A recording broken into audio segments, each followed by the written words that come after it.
La pauvreté gagne du terrain à Montréal. Les organismes se multiplient et la recherche de financement reste un de leurs principaux défis. Nous vous présentons une méthode de financement alternative, les magasins communautaires.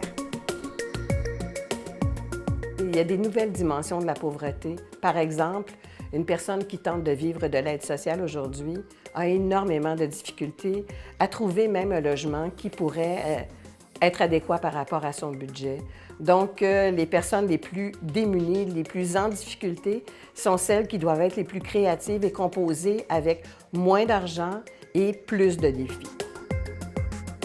Le Chaînon, qui vient en aide aux femmes en difficulté, se finance en majeure partie avec leur magasin, le Coffre au Trésor du Chaînon. Les ventes représentent le tiers des revenus nets du Chaînon, dont le budget de fonctionnement annuel est de 2,2 millions de dollars. Nous avons très peu de financement gouvernemental. C'était un choix de mes prédécesseurs et du Chaînon au fil des années de ne pas compter sur les subventions pour financer, pour tout le financement de base. Les profits servent à financer l'entretien des 110 pièces de la maison et les services directs des résidentes. Mais pour s'assurer de l'efficacité, le Coffre au Trésor demande toute une logistique.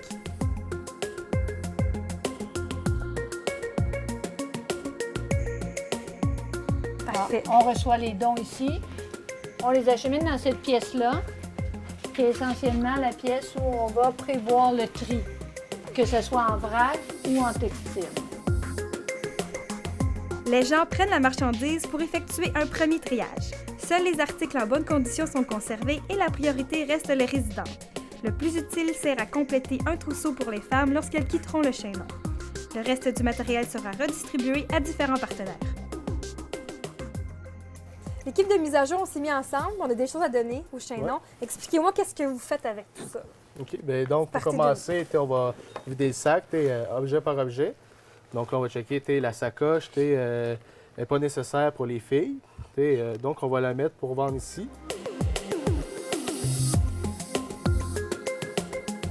Puis comment vous faites pour déterminer le prix d'un article? Bien, on a des catalogues. Pour ce qui est des produits de pharmacie, on a des catalogues. Pour le linge, bien, on se base beaucoup sur l'expérience, je dirais, sur aussi les marques de commerce qu'on connaît. Un libraire est aussi en charge de trier les livres et déterminer les prix. Ensuite, l'équipe de production fera un second minutieux triage, tout cela avant de monter à l'étage pour l'étape de la vente.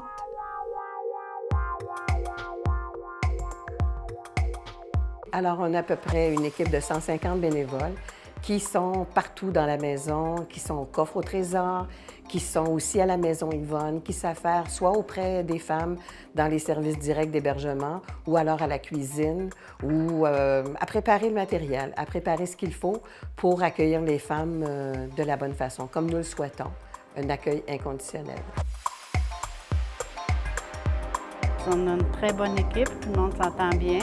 Et puis c'est très intéressant, on reçoit plein de choses, des fois des choses qui valent 5 cents. Par contre, des fois, il y a des choses qui valent 500 $. C'est bien intéressant.